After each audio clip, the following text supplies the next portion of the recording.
Dr. Michelle Traveler, host of the Conversations About College show.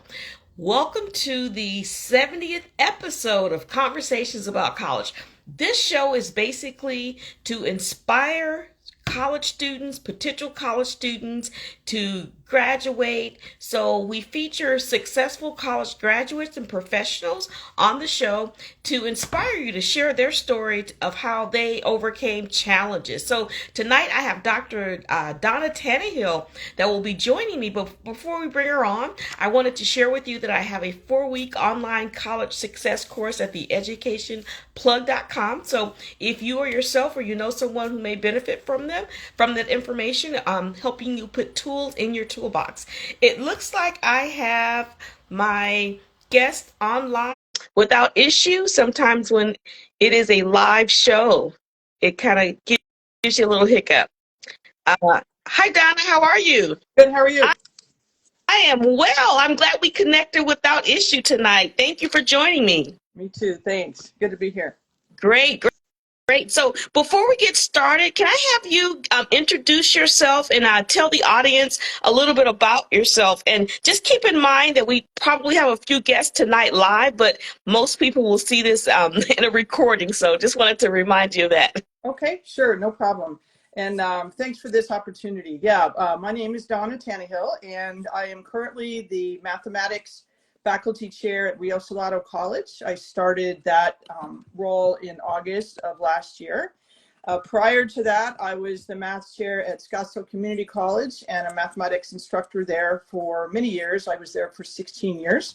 I also worked at Mesa Community College before that, and I was also in industry. So I've been in the higher education and the math world for a few years. You can tell by the color of my hair, so I've been around for a while. But it's been a great, wonderful career to be able to help students at the community college level and to help them realize their career goals and their dreams. So. Well, awesome. You have an extensive history. I'm learning new things about you tonight. So in your college experiences, thinking about community colleges, I find working in the community college is a special place because of the type of students that we meet with their challenges. So that's one of the reasons why I do the show. And I think you probably feel the same way, that that's a population that, kind of tugs at your heart. Definitely, definitely. Yeah, it's special environment because I feel like at the community college level, because our classes are smaller, we get to develop more significant interactions and connections with our students. And I think that's a really important part of higher education, is the connections and the networks that we develop. I totally agree. We have some folks making comments. I wanted to try and see if I can catch a few of them before we get started. It looks like Sushan Peterson. Hello, Donna, Michelle, Susan Peterson here. Hi, Susan. How are you? We also have another message from Coco Pelli, and it says, "Hi, Donna and Michelle." I'm not sure what that username is, but hello. Thank you for joining us tonight. So we're going to go ahead and get started with the questions. We have 7 questions, so I'm going to do one of one. One of 7. What was your biggest challenge in college, and how did you manage? I really appreciate you sending me the questions in advance, because I have to admit, college was, it was a minute ago or two. And so, in fact, one of my friends, when I told her I was going to be on tonight, she's like, "Girl, can you even remember college?" I'm like, "Well, I've been thinking back. It's been bringing back memories." So I grew up in Fort Smith, Arkansas, at a pretty small high school. We had about 400 students. And my first year, I went to the University of Tulsa, which was only a couple of hours away, but it was like another world. And one of the really big challenges for me was, I'd never really left home before. It was culture shock. And I got into that situation, and I was in way over my head. And, I was a young freshman. I was 17 when I started. I didn't have my birthday until September. And so I didn't know. I was floundering, and I did not do well that first year. And so as a result, I left the university and ended up going to community college. So I'll talk a little bit about that in question number 6. But I think, you know, one of the things that I did not know how to do when I started college as a freshman was I didn't know how to learn in college because high school, I had good supports, I had good relationships with my instructors. I felt comfortable learning in high school. I didn't really have, not that I didn't work hard because I did, but I came from a family of teachers. And so I had role models. I had people around me that had taught me what to do. And that worked really well in high school, but high school and college are different. Very. So yeah, just learning how to learn. And I didn't learn that my first year. My GPA went from a 3.2 or no 3.7 to a 2.4 in the first year. So yeah, I took a pretty big hit that first year. But yeah. And the I think the gold in that story is that you didn't give up, right? Oh Even no. though you had to go from a university to a community college and your GPA suffered, you didn't give up. So any listener that's listening, just because you get that first hit, get back in there, talk to your financial aid folks, whatever you have to do. There's a way to get back in and to be successful. So just wanted to let folks know that don't give up, because that first semester that first year, in fact, Yeah. can be really, really hard and a big adjustment. Yeah. Okay, so second question, what advice do you have for students entering college as a working adult? Yeah, that's a really great question, because I think so many of our students, especially at the community college, are working adults and going to school at the same time. And I experienced that when I was getting my doctorate degree, because I was working in a community college and trying to get an advanced degree. And I will say that I quit 3 separate times. I quit my doctorate degree. One time I quit for 3 weeks. I said, I'm done. I can't do this anymore. It was too much pressure. And, but I couldn't. I needed to finish, and I did. And it just was all about finding a balance and finding a schedule that worked. Communicating with family members about the, expectations on my time, modifying maybe what I was taking on at work to allow for the time commitment that an education required, which I hadn't been doing a good job of. So it really is, or was for me, about balance and trying not to overdo it, either from a schedule perspective with my courses or with my job. Yeah, and you really have to have a balanced life in order to be successful and prioritize. We know we have to work, we know we have to get to school. So other things like hanging out and social activities kind of have to be put on the back burner. So I think that balance thing is something we all have to kind of learn. Where is our balance? We can't do too much of one thing and not enough of the other. Yep, for sure. For sure. Okay, question number 3. What do you think institutions could have done better to support you in college as a working adult? If you worked in college, you just mentioned you worked in your PhD program. Do you think they could have done anything better to support you? Yes, I think at the time I was in a program that was a residency program, and it was in Florida. So I was required to travel to Florida 3 times a year to go to school in person. And at the time, so this was back in the late 90s, early 2000, online hadn't really caught on at the graduate level. And so there just weren't opportunities at that institution to do virtual learning. And I think that would have been very helpful, because there were just long periods of time where we didn't interact together. We were in a cohort and we didn't interact because we didn't really have the supports online. So I think that's all changed now. I think every institution offers programs that have virtual components. And I think that would have helped me a lot in that program. I totally agree, because we know through research how our interactions with our peers and our instructors are indicative of how successful we can be. And just thinking back to those pre-LMS computer online days, a lot of the work that's done now is help with technology. I love technology, so I love the evolution of what's happened. In fact, that's what I did my PhD study on, is end user adoption of tools in higher education. So So definitely a good point. We do have availability of these tools. So if you don't know what's at your school or if you're curious, you can always reach out. But there are mechanisms today that kind of support us in multiple ways with counseling and all sorts of things. So yes, great answer. Technology has definitely made a positive impact on higher education. Okay, question 4. Is there an instructor or college staff member that motivated you or impacted you to continue in school? If so, what did they do to make that impact on you? Yes, I want to give a big shout out to a lady who I consider to be my mentor as an educator, and that's Rita Richards. She was my calculus teacher. I took classes at Scottsdale Community College. So after I struggled my first year at University of Tulsa, my dad and mom sent me to Fountain Hills, Arizona, to live with my grandparents and go to school at Scottsdale Community College. And that was one of the best things that could have ever happened to me because A, I found the community college environment, and B, I found some instructors and connected with, especially with Rita, that really just were there for me. I ended up going to 2 of her classes. She taught 2 different times, 7 a.m. and 9 a.m. I signed up for the 9, but I visited the 7 just to get a double dose of calculus. Wow. Yeah, I would be outside her office at 6:15 in the morning when she arrived at work, and I would ask her questions, and she was just always there for me. She never told me no. She never said she didn't have time. So she made time for me, and I stayed in touch with her. And over the years, and when I got my degree, I graduated with a math degree, a master's.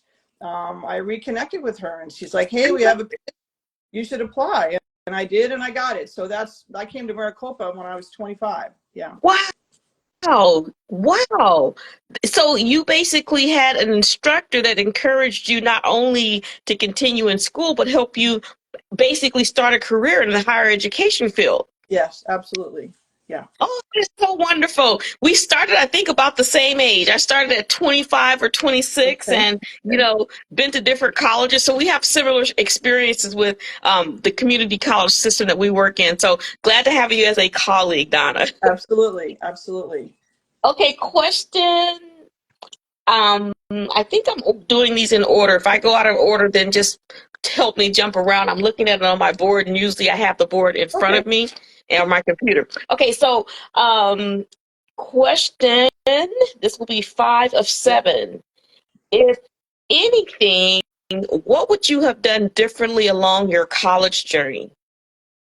And that was a really good opportunity for me to reflect. I mean, it's hard for me to say that I would have done anything different because I like who I am. I like the way I turned out, and every experience I had, good and bad, was necessary to bring me to where I am today. There is not a single place I'd rather be than where I am today. But I do, if I could have enhanced my experience, I think what I would have done is I would have started at the community college and established a solid foundation in a more, I want to say, a smaller class size environment, and gotten my gen eds out of the way because I didn't know what I wanted to do. I think I knew from a young age that I wanted to be a teacher because my father was a teacher, my mother was a teacher, my grandparents were missionaries, they were preachers and teachers. Like, that's my family on that side. And I used to follow my dad to school when I was in grade school. He would be teaching at night, and I would just go and sit in the library. And sometimes I'd sit in. He taught English, so Okay. we used to have these conversations like, I don't know how anyone could ever teach English, and he'd like, well, I don't know how anyone could ever teach math, but we're both teachers, and that's our commonality. So but I didn't know what I wanted to teach or anyway, so I didn't know. But I think if I had started in community college, started slow and taken my time and just focused on school, I think I would have had a smoother ride. But we get the ride we get, and we get the experiences we get, and it makes us who we are. And like I said, I like who I am and where I am. So I really wouldn't change anything. You know, And I think a lot of us come to those terms. This question helps, like me thinking, what I would have done or could have done, but then what would that look like now? We're happy with who we are, right? Yep. We've taken the good and the bad and came out to be great people, I think. So it all worked out. But that's a question sometimes people think about their major, or they think about pursuing something a little differently, Yeah. but to know that you have a degree in math, that is absolutely amazing. I mean, math almost stopped me from getting my associate's degree, which would of course stop me from getting my bachelor's and my master's and my PhD. It Right. was math. It was this one class, MAT 154. I took it 3 times. Yeah. That's not Yeah, the record. That's not the record by a long shot, I'll tell you.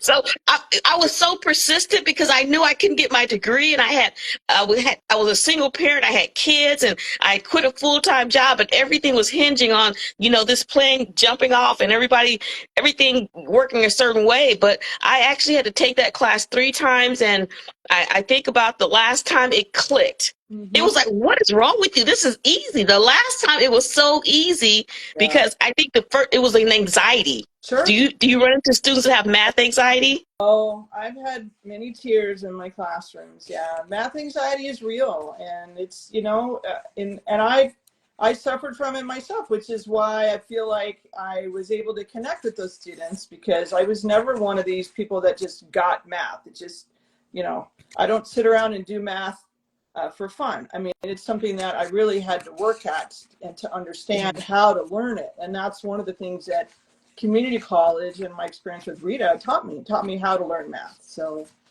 yeah. Good. So Miss Peterson has said teaching math is hard. Teaching math is harder. So I guess if you're teaching it, it's harder than if you're taking it. I think that's what she's saying. I think so. Yeah. Okay, question 6 of 7. What is the funniest thing that happened to you while you're in college? Keep in mind, we're live right now with a few guests, but more people will watch the recording. So, just wanted to caution you with that. Oh, I've been thinking about this one for a while, and there were a lot of things I thought of. I'm like, oh, I can't share that. That was funny, but not for the right. Yeah. It's funny, but personal, right? Yes. Personal or not behaviors that we want to promote to, Right. Yeah, not non-healthy behaviors. So I do have a story that I do think is pretty funny, and it's just kind of indicative of my nature to try and do too much. So and things that look good on paper that in reality don't really look good. And that is that I had a work study job my first semester, and I had choices. When you go, they ask you where you want to work and what time and all that.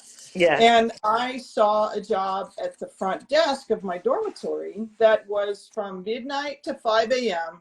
3 nights a week, because I needed 15 hours. And I'm like, oh, perfect. I'll study. 12 to 5, I'll be done. I'll have the rest of my time to, I was an athlete. I can go to practice. I go to class, whatever. It'll be perfect. It'll be great. So the first night I show up, I've got my calculus book. I'm going to study, because nothing really goes on between midnight and 5 a.m. except a few students straggling in or the security guard coming by. And so I made it the first night okay, and then struggled, of course, because I didn't adjust my sleep schedule. I, for some reason, thought it was just going to fit. And then I got a night off, and then the next night, about 2 a.m., I fell asleep with my head in my calculus book, and the security guard woke me up, and he was like, hey, hello. So you need to stay awake at the desk. I'm like, oh, okay. So the third night, I think I fell asleep at 1 o'clock and slept at home. And that's the only job I ever got fired from. And they gave it to another young lady, took it, and she apparently was a night owl, because every time I came home late, she was up studying, doing her thing. I'm like, oh man, I couldn't do it. It's hilarious, Don. I can just imagine, and you probably weren't even aware you were asleep until you got woken up, right? No, I was drooling on my calc book. I had my head down, I was out. That's hilarious. So I guess calculus can put you to sleep, right? You're tired and you get that calculus, mix those two together. It was not super That, That's for sure. that is so funny. Thank you for sharing that story. So I'm going to go ahead and ask you question 7 of 7, the last question. So if anyone who is online in the audience, if you have any questions that you like to ask Dr. Tannehill, go ahead and type those in the comment. And after I'm done with this last question, I'll check and see if we have any questions for her to answer. So last question, how has college changed your life? Hmm. That was a fun one to think about too. And I think that what college did for me and what it does really for everyone is it exposes us to ideas. It exposes us to people that we wouldn't have been exposed to before. That can be good and bad. I think, we have to be discerning about the things that we choose to get involved in and connected with and the paths that we follow. But it really can be an extremely enriching and life-changing experience. And for me, with the career that I was able to choose and have been fortunate enough to work in for over 30 years, I have just met so many wonderful colleagues and students. I've traveled all over the world for conferences. I've presented all over the world for conferences, and it's just a wonderful, supportive community, especially at the community college level. And so I just feel very grateful, and I feel very fortunate to have been in this career for so long, and hopefully impacted a few students' lives, and just had a really good time doing it along the way. That's just such a cool story. You think about, college, how hard it was, but when we reflect back on how it changed our lives, I think if you're a student, potential student watching this show, I know it's hard, but the impact on the end, right? When you get to the end, keep your eyes on the prize, right? Keep your eyes on where you're trying to go. And the time seems like it's going slow, but it will go. You will be successful. I had just showed you another example. We have one here in front of us who had similar challenges and basically bodied it, basically came back, got a doctorate degree, and had a wonderful career. So, Donna, I'm going to go ahead and go to the audience and see if there are any questions. It looks like I have a message. Thank you so much for helping so many students. I can tell how much you care. Thank you so much. I'm not sure if they're talking to me or you, Donna, but thank you because we both share and do the same work. So, Donna, before we close out tonight, is there anything that you think that you could say or I may have missed in tonight's conversation based on your experience that would help, someone put more tools in their toolbox or inspire them to complete their degree? Yeah, I think that as students are going through, even in the introductory classes, I would really recommend to students that you connect with your professors. Let them know who you are, even if it's an online class and you never really get to see them in person. I mean, I teach a lot of online classes, and I remember students that email me and they tell me about what they're going through, and we connect, in that way. And if they come back in a couple of semesters and they want me to write a letter of recommendation, then I have some information. So your instructors can be your greatest resource, not just in the class that you're in, but in your academic career. So don't be afraid to reach out and make those connections with them. I love that response because I know when I was a new student, I try to avoid that extra contact with my instructor.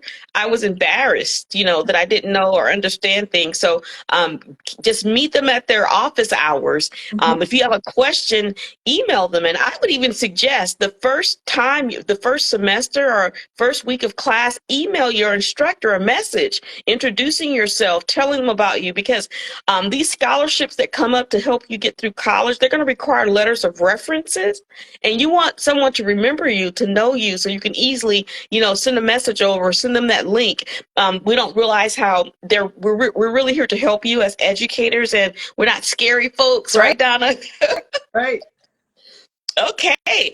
We have one other comment that says, good teachers love helping students inside and out of the classroom. That is so true. And I think we bring our passion, comes from our experiences and, just really caring about the students that we serve.